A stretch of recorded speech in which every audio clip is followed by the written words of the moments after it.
A train carrying toxic chemicals derailed in the town of East Palestine, Ohio, causing a large chemical spill and eventually a fire that has continued to burn. An extensive cleanup and investigation into the causes of the crash, which happened almost 2 weeks ago, continues.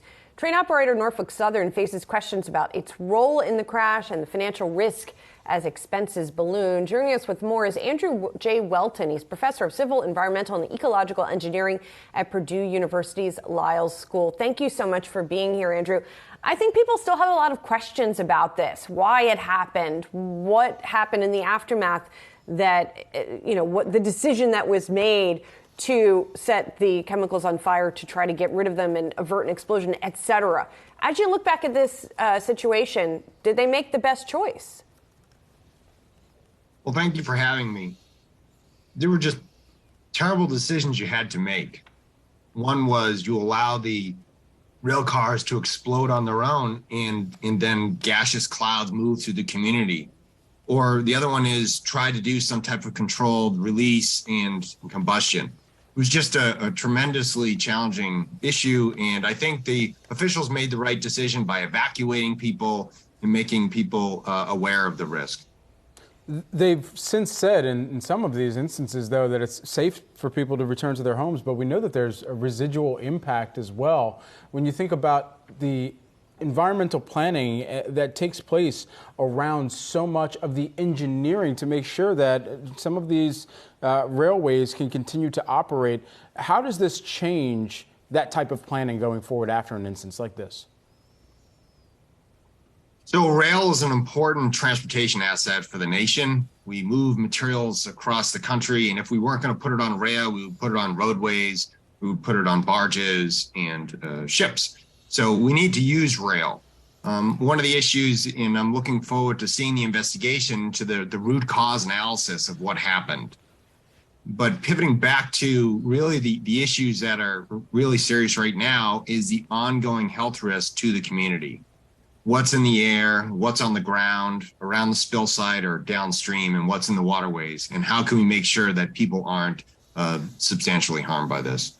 Andrew, for those not familiar with how railroads operate on the ground floor, does something need to change design-wise, engineering-wise, to prevent something like this from happening again? Well, I am looking forward to the NTSB's investigation. I don't know exactly where they will go with that, but once they identify the real issues, what the causes are, there may be a series of compounding causes that precipitated the derailment. Then they can address that from a transportation safety standpoint. How do you stop this from going? I mean, understanding that we don't know exactly what happened here, but what steps need to be taken from a regulatory perspective to just make the rails safer in general?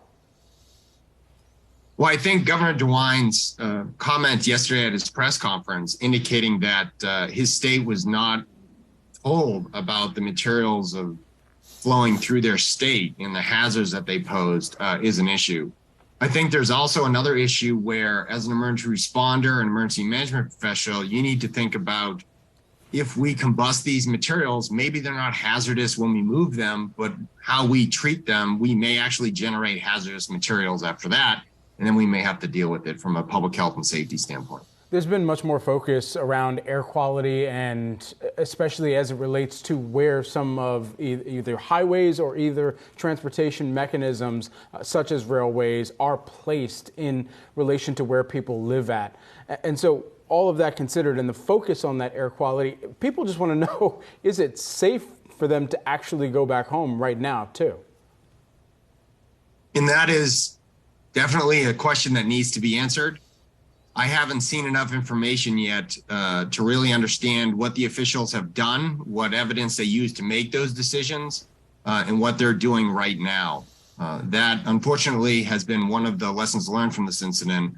State, federal, and local officials haven't been forthright and transparent enough with the population. All right, we'll leave it there. Andrew J. Whelton, professor of civil, environmental, and ecological engineering at Purdue University's Lyles School. Good to see you.